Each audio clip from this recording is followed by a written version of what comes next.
Just to give you a bit of background of my time at Atlassian, I've done a number of things. A lot of it is back-end development. So I used to probably identify myself as a sort of back-end developer until maybe 3 or 4 years ago when I started really doing a lot of client-side stuff. And now, last night, for example, someone said, "So you're a front-end developer, right? Have I got you right?" And that's really because I've been focusing a lot on that now. But I think what I want to tell you about today is that transition perhaps of we're seeing in the industry of a lot of server-side logic now being moved to the client to provide richer and more interactive user interfaces. So after I finished on Jira, which was actually about almost 8 years of development on Jira, I was invited to what was described as a greenfields project. And even just the name makes you feel, oh yeah, greenfields, I feel more relaxed. It's sort of natural, rolling hills. And everyone knows what that means, no legacy code. And legacy code, of course, is code, as according to Wojtek, and I like his definition, code that wasn't written, today, or maybe wasn't written by us. So, but it turns out the fields, they were not green. So I worked on a project called Atlassian ID, and one part of this is user profiles. This is what you think it is. It's just about changing your avatar, updating your name, email address, things like that, and changing your password. This is a small component of a larger application, or a set of applications, which is under Atlassian ID. It's a full stack project, so it has a number of services, number of servers, microservices, and it also has some client-side application code. But it was pretty much done as let's just take profile. It was pretty much done as a traditional Java web application with a full page submission for making edits. You can see an example of what it looks like or looked like on the slide. You fill out everything on the form, you submit the form, and any fields that you changed will be stored in the database. The form is huge, it scrolls, and changing your avatar was really awkward. No integration with things like web cameras or anything like that. And changing your password would go to another form and you just submit that. So another feature, so the user experience wasn't that great. It didn't meet Atlassian design guidelines. And so there were a number of things that we could do to improve it. The other thing it lacked was sufficient test automation. Now that's a real priority, I think, especially for front-end development, because it's so difficult to do after the fact. As if you just saw Wojtek's talk, you can see how much pain that can really cause. So here's a model or a mock-up of the proposed alternative, something that was better suited to Atlassian design guidelines.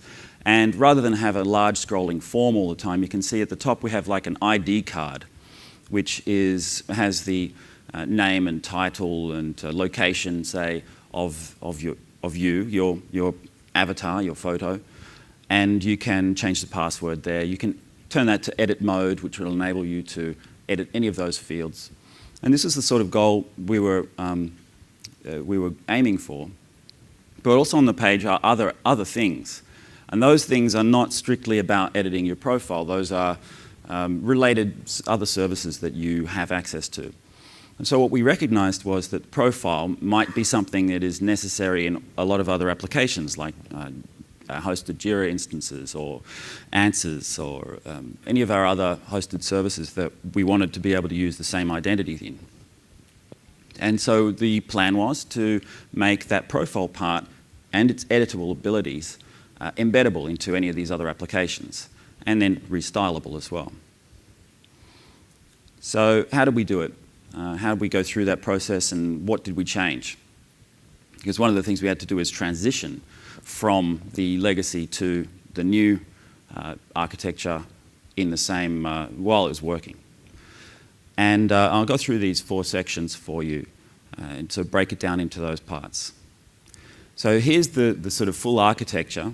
You can see on the left there's the server side. That's really the main part, I suppose, is the REST endpoints, the REST resources. So these are HTTP endpoints communicating in JSON from the web browser. That's I know it's a little small there, that's the purple circle on the right side of the left half. And then the other one there is microservices. This just stands in for a number of other services that are necessary and which support profile. So the actual user storage and a number of other things that relate to making changes to a user.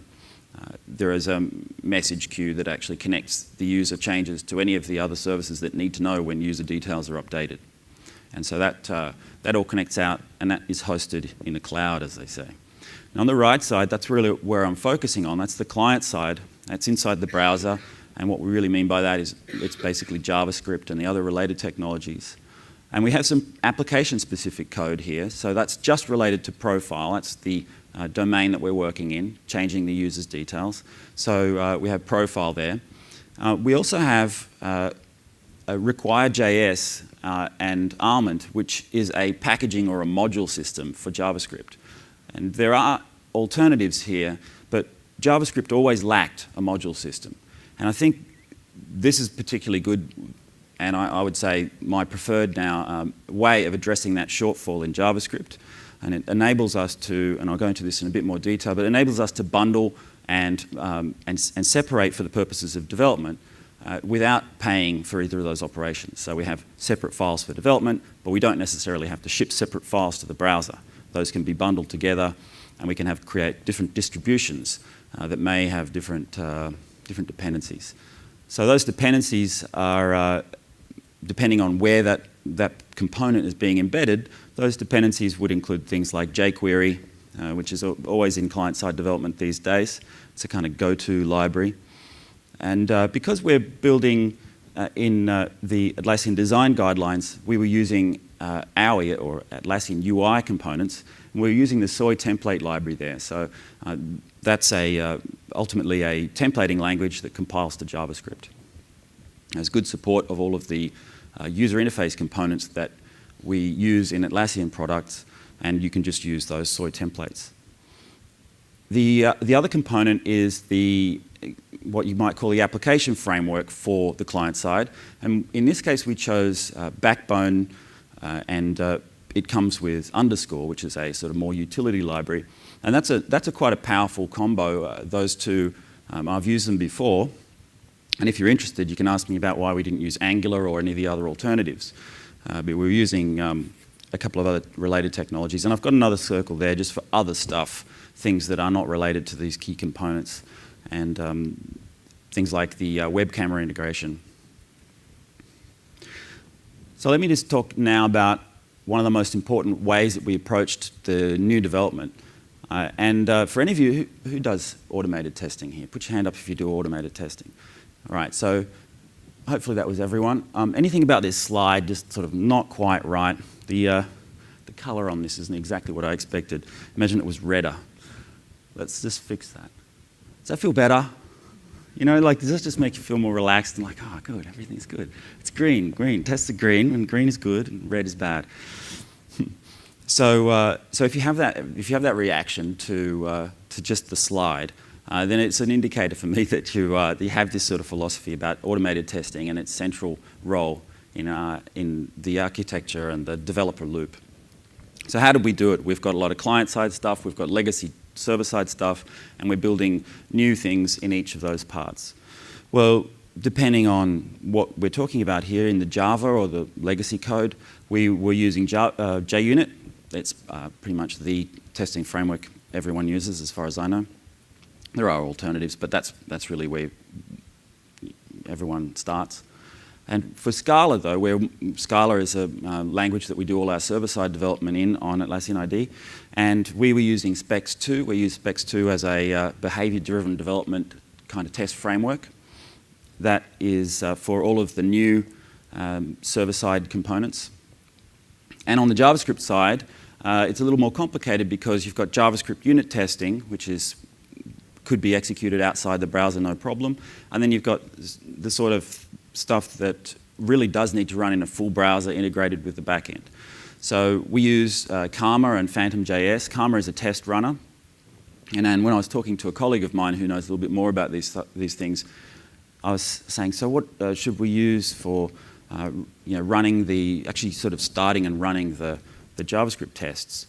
And Jason said to me, oh, Karma is good for testing and good for automated testing. So he said Karma is good for automated testing, but somehow I heard automated testing is good for you, Karma. And I think that's probably, and I probably said, yeah, man, I think that's probably right, both right. And Phantom.js, which is a headless browser, that enables you to execute those tests in a full kind of client JavaScript web browser environment without the pixels there. So it tends to be able to execute that more conveniently. And behind that, and to execute that inside our builds, we use Node.js, which is a server-side JavaScript implementation and container. We also use Selenium to run full browser tests. And how many of you actually did see Wojtek's talk? Because there were so many things in that just before here. Okay, not many. So he was talking about how important page objects are. I agree, I think they're really important. Page objects, actually, show of hands, who has heard of page objects or knows what they are? Okay, so for the benefit of everyone else, a page object is just something you write in your code that matches your user interface, so then you can bind all of the, say, HTML elements, the DOM elements with CSS selectors or whatever to that object, and then it's responsible for maintaining that binding, and you don't need to, when you change how your user interface looks, you don't need to change anything but your page object. And then your page object becomes what you drive with your tests. So it's not production code, but it's a way of building an interface to your UI that you can drive programmatically through your tests. I think they're really important, especially when you're using gnarly APIs like Selenium and a WebDriver.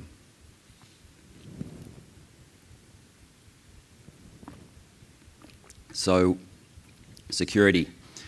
This is another one of my sort of favorite areas, and I think when you think about our application in the broad context, Atlassian ID, security is pretty much one of the primary features of any authentication mechanism.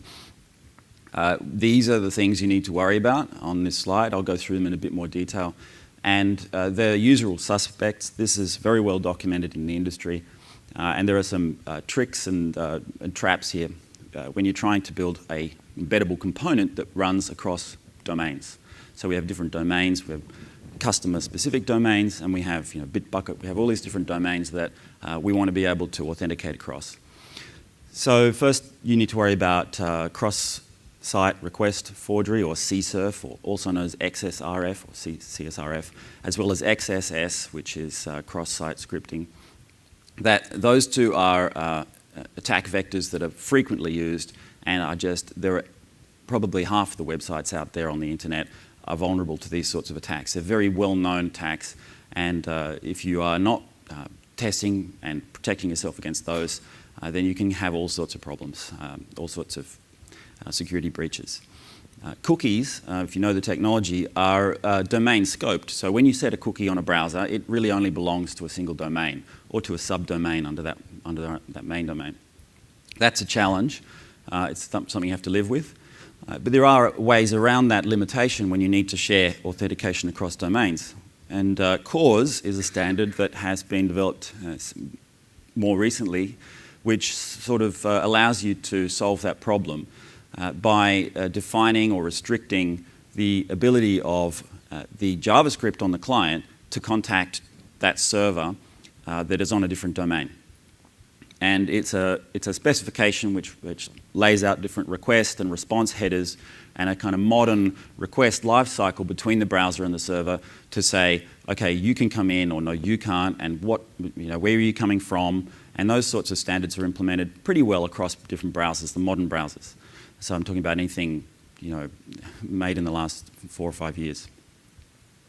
One thing I want to put in here, because it always seems to come up, JSON-P, which is a hack, I would really say, to get around the problems of cross-domain restrictions, is always a security hole. In theory, it could possibly be secured, but I've just never seen it be anything other than a huge security hole that you could drive a truck through.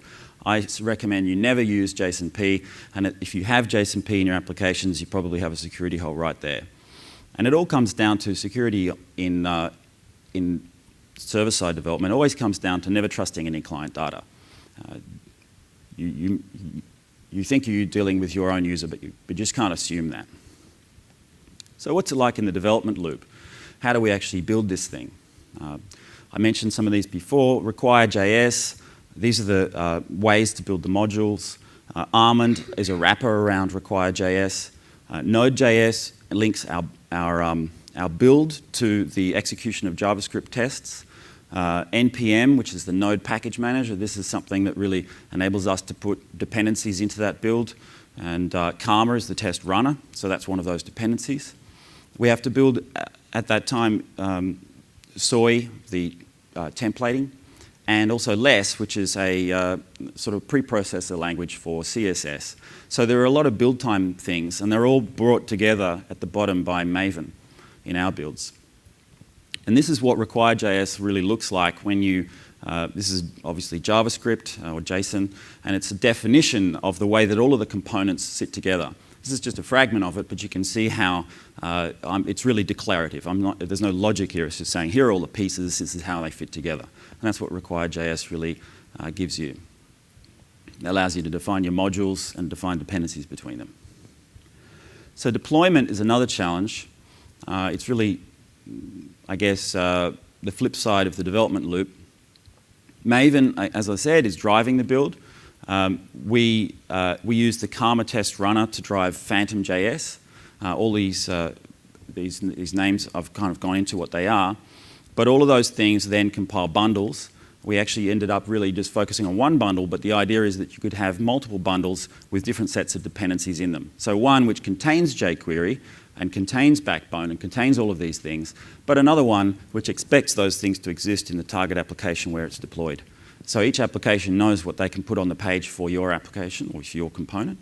And in each different situation, you could possibly design a different bundle. So how do you embed this into an application? Well, this is an example. I don't really want you to go through and read it, and it looks a little complicated. But this is a real example of the scenario we would want to be embedding into. And let me just highlight the part that is the component that we're embedding. So up the top, you can see that there's loads of script sources there. So those are all things that are going to be in that application already in this particular case. You can see, if you recognize Cloudflare there, you can recognize that we're using a CDN. That's a really key part of it. And let me just show you a bit more of that detail here. The part that needs to be added to the application in order to put this component into it comes down to three parts. There's a root element, which is just a piece of HTML that says, this is where I want that component to go onto the page. Then there's an embed script. This is sourcing in the capability to put that component in. So the entire build produces this embedded.js file, and that is something that is sourced into the page. The last thing, because that embed script doesn't actually do anything on its own, it just adds a capability, is then an actual call to the API that that embed script has provided to put the component in this case. The profile card is the name of that component, and it can be added to the page. It can be added to the page multiple times using different data backing, or it can be added to the page only when a certain thing happens. You reveal a panel and it's in it, for example. So each application has high control over what it wants to do with that component. And this is what it looks like. It's pretty close to the mock-up. I wish I could show you dynamically working. If you're interested, we can fire it up outside, and I can show you how it works. It does webcam snapshots. You can click the edit mode, and it puts that card into an edit form. You don't leave that page. You don't do a full page reload. It's much snappier.